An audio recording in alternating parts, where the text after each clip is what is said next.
अब हम करेंगे HCF। HCF का मतलब क्या होता है? Highest common factor. ठीक है, हाईएस्ट कॉमन फैक्टर होता है।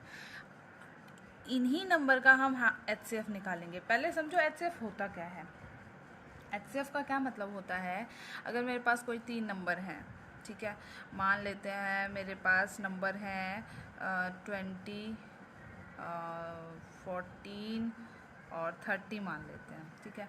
तो अब हमें ये देखना है, फैक्टर देखने हैं इसके कि 2 किस किस की 20 किस किस की टेबल में आता है, 14 किस किस टेबल में आता है, 30 किस की टेबल में आता है, और जो कॉमन होता है, ठीक है, और जो सबसे बड़ा होता है उसी को लेते हैं हम। अब देखो 20 किसकी टेबल में आता है? 1 में आता है, ठीक है, 2 में आता है, 3 में नहीं आएगा, 4 में आएगा, 5 में आएगा, 6 में नहीं आएगा, 7 में नहीं आएगा, 8, 9, 10 में आएगा, ठीक है, और 20 में आ जाएगा। देख लो, 2 10 जा, 4 5 जा और 20, ठीक है, इनमें आएगा। ऐसे ही जब हम 30 का देखेंगे, 31 की टेबल में आता है, 30 की टेबल में आएगा, फिर 2 की टेबल में आएगा, 15 की में आएगा, फिर 3 की टेबल में आएगा, और 10 की टेबल में आएगा, और फिर 4 की टेबल में नहीं आता है 30, 5 6 जा होता है 30, तो 5 और 6 भी हमारे क्या बन जाएंगे? फैक्टर बन जाएंगे, ठीक है। अभी देखो कॉमन कौन आ रहा है इसमें। सबसे पहले देखो 2 कॉमन आ रहा है, हमारा 5 भी कॉमन आ रहा है, फिर हमारा 10 भी कॉमन आ रहा है, फिर हमारा बस यही कॉमन आ रहे हैं, ठीक है। तो अब देखो जो जो हमारा 10 आ रहा है, अच्छा मैंने 14 के नहीं लिखे ना।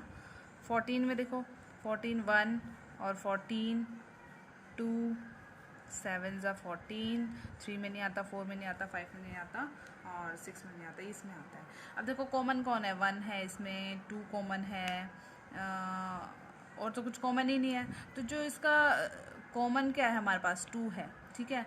तो 2 ही इसका HCF होगा, और लीस्ट नंबर है ये हमारे पास, हाईएस्ट है मतलब फैक्टर जो हमारे बने। अगर और भी कोई बनता, जैसे 3 भी अगर कॉमन आ जाता तो हम 3 को लेते, जो हाईएस्ट फैक्टर बनेगा, ठीक है। इसी तरह से हम HCF निकालते हैं। इसके भी 2 ही मेथड होते हैं, एक होता है डिवीज़न मेथड और एक होता है हमारे पास, एक होता है डिवीज़न मेथड और दूसरा होता है डिवीज़न मेथड, जिसको, और एक फैक्टराइजेशन मेथड, फैक्टराइजेशन मेथड। इसको हम हिंदी में बोल देते हैं, इसको हम हिंदी में बोल देते हैं भाग विधि, और इसको बोल देते हैं हम गुणनखंड विधि, ठीक है। तो अब इसी तरीके से हम करके दिखाएंगे भाग विधि कैसे होता है। भाग विधि कैसे होता है? हमारे पास 3 नंबर है, 12, 15, 18।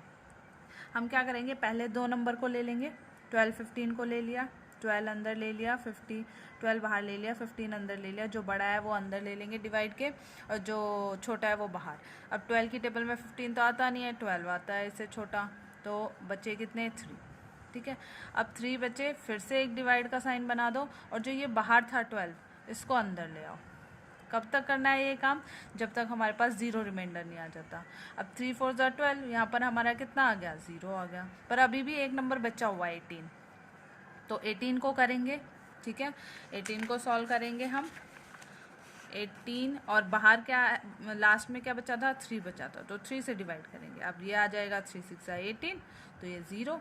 तो जो इसका HCF होगा, जहाँ पर जो हमें 0 दे रहा है लास्ट में, वही इसका क्या हो जाएगा? HCF हो जाएगा, ओके। अब देखो यहाँ पर करते हैं हम गुणनखंड विधि से। वही 12 को करेंगे, 15 को करेंगे, 18 को करेंगे, ओके। अब देखो 12, 2 6 ज़ा 12, 2 3 ज़ा 6, 3 कब तक? जब तक 1 नहीं आ जाता। ऐसे ही 3 5 ज़ा 15, 5 1 ज़ा। ऐसे ही 3 6 ज़ा 18, 3 2 ज़ा 6 और 2 1 ज़ा। तो जब तक 1 नहीं आता इसको सॉल्व करते रहेंगे। अब इसको देखो, 12 को हम कैसे लिख सकते हैं, 15 को हम कैसे लिख सकते हैं, और 18 को हम कैसे लिख सकते हैं, ठीक है। ये इस तरह से लिखे जाएंगे। देखो 12 को हम कैसे लिख सकते हैं? 2 × 2 × 3 लिख सकते हैं, ओके।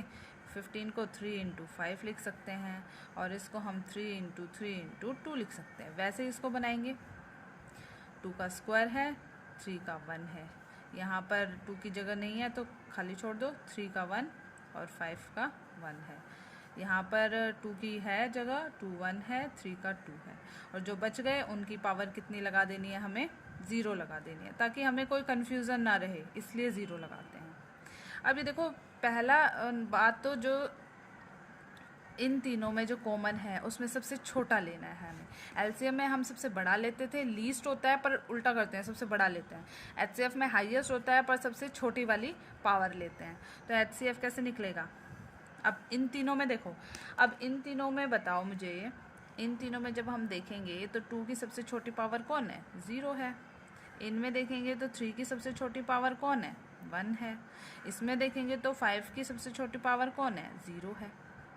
ओके, तो अब किसी की भी पावर 0, कितना भी बड़ा नंबर हो, आंसर कितना आएगा? 1। 3 की पावर 1 3, 5 की पावर 0 1, तो इसका एचसीएफ कितना आ जाएगा? 3 आ जाएगा। ये हमारा आंसर है। ठीक है, तो ये 2 मेथड हैं एचसीएफ को सॉल्व करने के, डिवीज़न मेथड और फैक्टराइजेशन मेथड। इसकी हेल्प से आप बहुत अच्छे से इसको कर सकते हैं। कभी भी एलसीएम में कोई भी आपको प्रॉब्लम नहीं होगी, ना एचसीएफ में होगी। तो इस वीडियो को बहुत ध्यान से देखिए, और आपके लिए एक होमवर्क है। होमवर्क में आप मुझे करके दिखाएंगे कि 20, 15 और 40 इसका एलसीएम एंड एचसीएफ दोनों ही फाइंड आउट करके दिखाएंगे। This is homework for you. ठीक है, अगर आपको मेरी वीडियोस बहुत अच्छी लगती हैं तो इसको लाइक, सब्सक्राइब और शेयर ज़रूर करें। Thank you.